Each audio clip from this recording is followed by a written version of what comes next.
is here. The champ is here. The champ is here.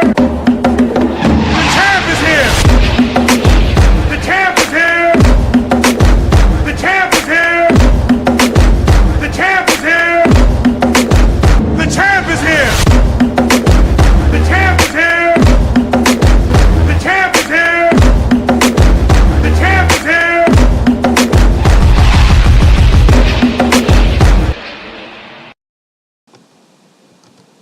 Hello, hello, hello. This is your boy William McDonald, and we are here at the Craft, Alpha Pack TV, representing once again.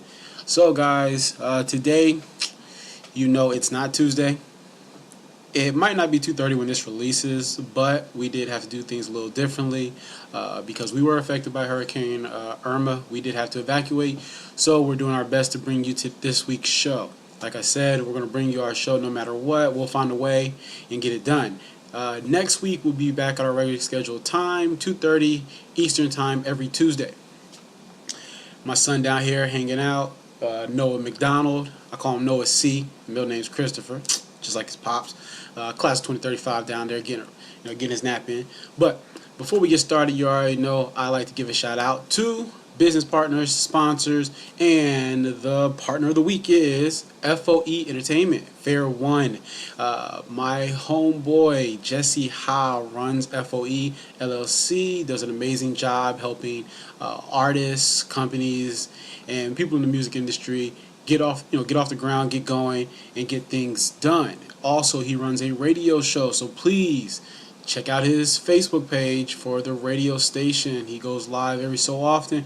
Great listen, gives a lot of information, a lot of details that if you're working in the music industry, you definitely need that info. I don't operate per se in the music industry, but because we do a live show here at the Craft, I love the information he provides. Definitely tells you more about how to get paid for your streams. If you're an artist and you're not getting paid for your streams, there's your problem. So check him out, Fair One Entertainment, over there on Facebook. You see it, check it out. So, got a few requests in to do this specific show. And basically, today's show is going to be based on let me make sure I say this right, because it gets confusing for people. Postgraduate prep schools. What those are schools. They're similar to JUCOs, but there's some slight differences. They're schools and teams that take place exactly after high school and right before you transition to a 4-year college and or university. So, a lot of people always ask, well, what's the difference between a prep and a JUCO?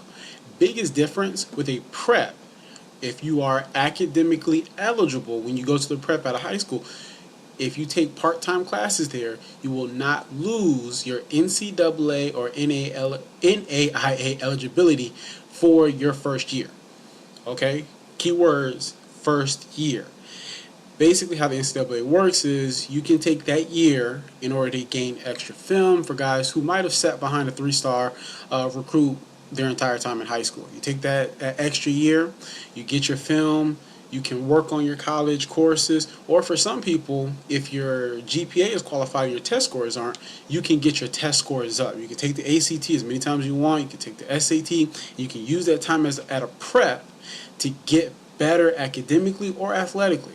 A lot of guys just don't mature the same way, and it works for females as well. I am still working on doing some research on preps that offer sports other than football. If you want, I want to say it's New Rock. If you look them up, what I'll do is I'll add some contact information in the stream for them. They actually offer football and basketball, if I'm correct. So definitely be on the lookout for there. So if you're a basketball player or a football player, that's an option. Another thing is, at a prep, you don't have to stay for 2 years. You don't have to stay for a full year. You can go for a full semester, for 1 semester, taking part-time classes or SAT, ACT prep classes, not lose any eligibility, and then go on to a 4-year college and or university. Now, the best thing to tell you about this is be just as cautious with the preps that you are with JUCOs. The simple concept is perfect. It is the perfect concept. Prep JUCO. Hey, I wasn't focused in high school. I didn't get my grades right. I didn't take care of what I needed to do on the field. Go to JUCO, go to prep, and get things in order. Only problem with a lot of kids are this isn't. No one's gonna hold your hand through this. Going JUCO and going prep is probably gonna be the hardest time of your. It's gonna be the hardest time of your career because this is going to be a crash course in the real world. Okay, coming from 4-year colleges and universities, they're a little more lenient because they're giving you hundreds of thousands of dollars to be at that school. So you'll get tutors on hand. People will be checking in on you, things of that nature. Not every prep is going to be built like that. Not every JUCO is going to be built like that. It's going to be all right, look, you're here for a reason. You get it done or you're gone. Next man up. As simple as that. Sometimes you have a semester to get it done. Sometimes you have a year. It's all on the player. So you've got to mature very fast when you're going to the prep or JUCO range. Another thing I love about preps, I've researched a few. I know a few. I've worked with a few in the past as well. Look at Georgia Prep. Georgia Prep has done an amazing job with helping guys get to the next level. They've got guys everywhere from D3 to D1. As well as Atlanta Sports Academy, they've done the same. Now, just like any JUCO, just like any college, just like any university, there's their ups and then there's downs. Excuse me. They have ups and they have downs. I'm not going to edit it. I really don't like editing. It feels more natural because, no, it is what it is. But every school has their ups and their downs. So when you're talking to a prep or JUCO, do it like you would any other 4-year university. Schedule visits. Talk to the head coach, talk to the coordinator on the side of the ball you're going to be playing, talk to the special teams coordinator, and talk to the position coach. See who these guys are that you're going to be working with. See what the game plan is. See what type of concepts they're running. See if you fit in the scheme. Like I always tell guys, if I'm a gunslinging quarterback, I'm not going to a school that runs the option. It's just, it is what it is. So if I'm Tom Brady, I'm not going to Georgia Tech. What am I going to do there? Ride the bench. As great as you are, you don't fit the scheme. So make sure you're going somewhere where you fit. And if you don't fit, if you're just that amazing of a player and they build it around you, perfect. But it doesn't happen for everyone. So talk to everyone on staff. Make sure they're clear and concise on what their plan is, not just for you, but for the team. Understand where the games are. Understand what fees have to be paid. Understand when you have to report.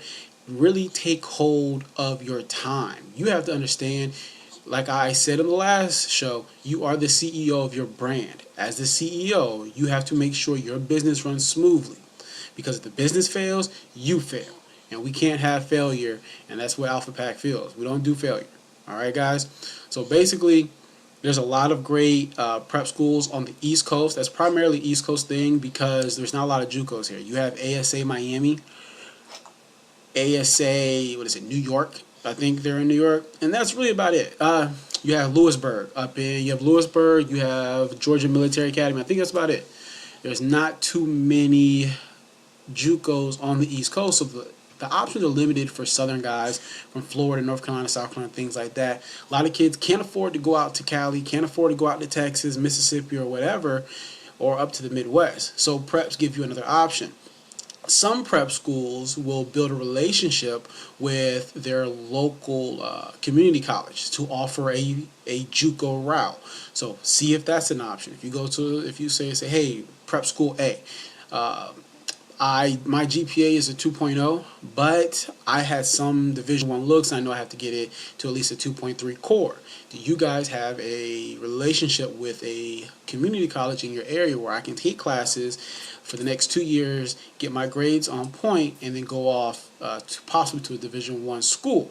If so, that's perfect. That's one of those things you want to look into is, do they have those relationships where it's not just you taking ACT, SAT prep. You always want to see who can offer me the most, okay? Who can get the most from me? Do they have a gym facility? If they don't have their own personal facility, do they have a relationship with a fitness center where you can go get your workout? And do they have a strength and conditioning coach? Guys overlook this more than anything. I will tell you this. The most important thing for me through high school, college, and my post-college career is strength and conditioning coaches. I love them. I cherish them. They are probably some of the most important people in your life when you are an athlete. That off season, the strength coach is your head coach. And if he isn't getting you right, you're in the wrong place. That is what you really like to focus on, is do they have a strength and conditioning coach there that can get the best out of me, help me not just achieve my goals, but exceed my own expectations as an athlete. So that's just a few things I wanted to run by you guys. I'm thinking about doing next week's show in regards to preps and JUCOs again, just because with this week being crazy with the hurricane, I swear Irma's just over here trying to mess up my life personally, but no weapon formed against me shall prosper. So we good. So next week I'll give you guys a heads up on what the show will be about, or I might just make it a surprise. So tune in next week on Alpha Pack TV, Tuesday, 2:30 p.m. Eastern Standard Time. This is your host, William McDonald, and this is The Craft. Peace. I'm out.